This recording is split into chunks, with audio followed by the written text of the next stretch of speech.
Ayan guys, nakatanggap po ako ng regalo mula sa aking client. Tingnan ko po guys kung anong laman ito.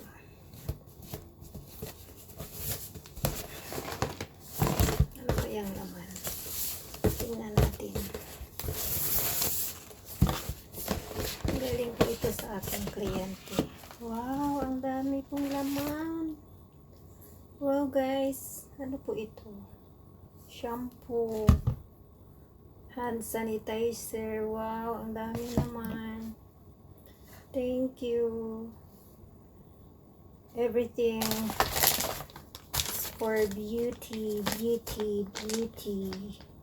kit. Everything first about mask. Ano ito? So yan po ang laman niya guys. Yan po ang mga laman. Ayan, dalawang size.